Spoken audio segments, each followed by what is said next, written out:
Hello, this is lesson 2 of week 5. In this lesson, we are going to look at the float, the clear, and the overflow CSS properties. In the last lesson, we inserted an image on the page and we also inserted some text below the image. We want to see how to put the image on a particular position on the page and allow the text flow around the image like we have in articles and newspapers. And to do this, we need a property called the float property in CSS. Now for this demo, I'm going to change the image displayed on the page to a smaller image so that we can properly demonstrate the float property. So I'm going to use car3.jpg. Always know the file extension of the image you are inserting on the page. I will save this. I will refresh my page to see my new car image inserted on the page. Now this is a small image, so we can demonstrate the float property better. I want this text to start beside this image instead of beneath the image. In CSS, we specify a property called float and we put a value of left, right, none, or inherit. If I want this image on the right of the page and I want the text to float around the left and cover the page, so I'm going to increase the text on the page so that we have a longer text and we can demonstrate this better. Okay, I'll save, refresh, and see how much text I have. And I have my text floating around the image and the image on the right.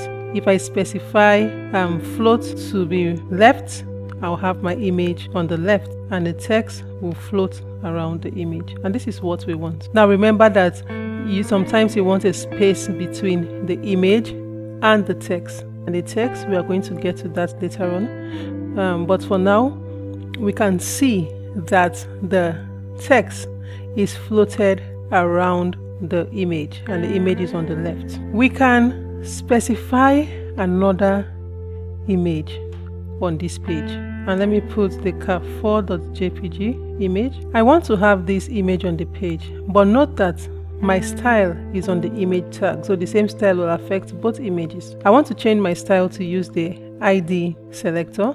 So I'm going to put an ID attribute here and I'll put this as let's say right, and I'll put the other as left. So you give your ID any name, the value of your ID attribute, and you make sure that your style has that name left. So I'm going to change my style for image 1 to use an ID selector of left, and then I'm going to create another style to use an ID selector of right. Now these names are any name you want. Left and right are not the names, they are the names I have given to my style. The first image is floated left. We want to insert the second image on the page. I will refresh my page. You'll see the effect before I tell you what the next property is to clear that effect. So I'll refresh my page. We have another image on the page and then the text is below the image, but we might want this text to also float around this image. If I say I want the text to be left, the image to be left, and the text float around it like the first one, we are going to have a display problem on the page because the first element is floated left. We are floating the second element left. Now the effect of the problem is not seen because this text goes underneath the image. In the event that we reduce the text on this page like this, then we are going to see the problem of floating both elements left because this starts where the image is. There's a CSS property called clear that we use to decide what happens to the next element after a floated element. When I want to float left again, since the first one is left, there is a clear property that I must use. The clear must match the first float. So if I floated left on the first image, I have to clear left for the next element. If I floated right, I will clear right. So I'll clear left before I float left. And when I refresh, I will see that it is better. The second image is better. But we can still style this such that we can display this properly and the images will align better, or there will be a margin or a padding around the images. So we can go to this and actually put a margin around the images, and I'll put a margin of 10 px, and I'll also put a margin here. Save, refresh, and then we'll have spaces around the image and the text. So you can play around with the styles and see how we can float the different images on different parts of a page. So I want to float this right. Refresh.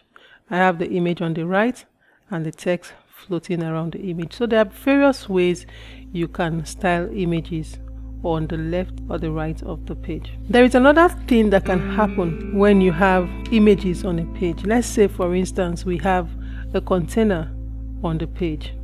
I'll create a style for a div tag and I'm going to wrap the image around the container. Let's say this container has a width of 200 pixels. It has a height of, let's say, 70 pixels. Then we'll save this and we'll wrap this text and this image in that div tag. So let's try this. Let me wrap just the text in a div tag.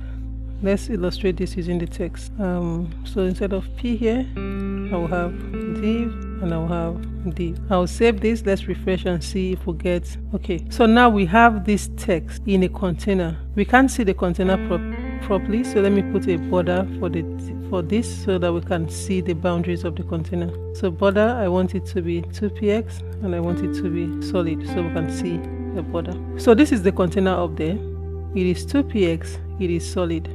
The text is larger than that container and you can see that the container is behind the image and the text. There is a property called the overflow property in CSS. When you specify the overflow property, you can put a value of hidden, which is going to clip the element so that only the parts of the content of the element that can fit into that container will be displayed and the rest will be clipped away. So we can try hidden and see how it displays. So the text is there up to the point where the container can take, and then the rest is clipped away. So that is what the hidden effect is. We have another value that we can use and it is called the visible. This is the default value. So when you don't specify the overflow, it is visible and you're going to see exactly what we saw at the beginning where the text overflows the container. You can specify scroll and tell the container to contain all of it, but add a scroll bar so that the users can scroll top to bottom to see all of the content like this. So we have a scroll bar here. Or you can specify auto, which acts like the scroll, but it doesn't add the scroll bar except it is necessary. So auto and scroll are the same. Auto, you use it when you want scroll bars to appear, but you want it to appear only when necessary. You use scroll when you want the scroll bar to be present on the page. So this is how we use the overflow property. And in the case of images, sometimes you want to always set the overflow to auto. So if you have an image in a container, you want to set overflow to auto. So these are the CSS properties that we are going to use around images. In the next lesson, we are going to look at more image display on the web page.